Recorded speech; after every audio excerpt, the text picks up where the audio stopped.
പഞ്ചാബി ഹിന്ദുവായ ഒരമ്മയുടെ മകൻ, ഗുജറാത്തി മുസ്ലിമായ ഒരു പിതാവിന്റെ മകൻ രാജ്യത്ത് നിന്ന് ഉഗാണ്ടയിലേക്ക് പറിച്ചു നടപ്പെട്ടിട്ട് ആ ഉഗാണ്ടയിൽ നിന്ന് അമേരിക്കയിലേക്ക് വന്നിട്ട് 34-ാമത്തെ വയസ്സിൽ ലോകത്തെ ഏറ്റവും വലിയ ശക്തിയുള്ള രാജ്യങ്ങളിൽ ഒന്നിന്റെ തലവൻ അയാൾക്കെതിരായി മത്സരിക്കുന്ന കുവോമോക്ക് പിന്തുണ പ്രഖ്യാപിച്ച് അയാളെ തോൽപ്പിക്കുമെന്നും അയാളെ ജയിപ്പിച്ചാൽ ലോകത്തെ ഏറ്റവും വലിയ നഗരത്തിനൊന്നിനുള്ള ഫണ്ട് വരെ വെട്ടിക്കുറക്കും എന്നൊക്കെ ഭീഷണിപ്പെടുത്തിയിട്ടും ഒരു ജനതയുടെ ആവശ്യങ്ങളെ, ഇഷ്ടങ്ങളെ, അവരുടെ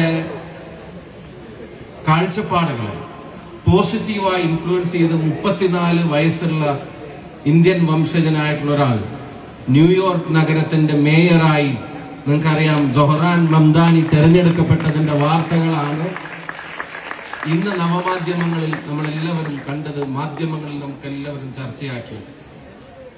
വെറുപ്പ് അതിന്റെ അങ്ങേ അറ്റത്തെത്തിക്കാൻ ഭരണകൂടങ്ങൾ തന്നെ ശ്രമിച്ചുകൊണ്ടിരിക്കുന്ന ഒരു കാലത്ത് ഗാസയിൽ ഉൾപ്പെടെ വീഴുന്ന ചോര, ആ കുരുന്നുകളുടെ ക്രൂരമായ ഒരു അർത്ഥത്തിൽ എല്ലാവരും പറയുന്നത് പോലെ തന്നെ ഉന്മൂലനത്തിന്റെ സിദ്ധാന്തങ്ങൾക്കെതിരായിട്ടുള്ള നിലപാടെടുക്കുന്നു. ന്യൂയോർക്ക് നഗരത്തിൽ അദ്ദേഹത്തിന്റെ ജാതിയും മതവും ഭാഷയും ഒക്കെ ചർച്ചയാക്കാൻ എതിരാളികൾ ശ്രമിച്ചപ്പോൾ അതിനെല്ലാം പോസിറ്റീവായിട്ടുള്ള, നേരത്തെ സൂചിപ്പിച്ചതുപോലെ വൈവിധ്യങ്ങളുടെ കരുത്തിൽ നിന്ന് കിട്ടിയ എൻഗേജ്മെന്റ് ആളുകളെയും തന്റെ ആശയങ്ങളിലേക്ക് അടുപ്പിച്ച മംദാനിയുടെ വിജയം ഇന്ന് ചർച്ചയാവുമ്പോൾ അദ്ദേഹം ആദ്യം പറഞ്ഞ വാക്കുകൾ ഏതാണ് എന്നുള്ളത് ഓരോ ഭാരതീയനെ സംബന്ധിച്ചിടത്തോളം അഭിമാനകരമാണ്.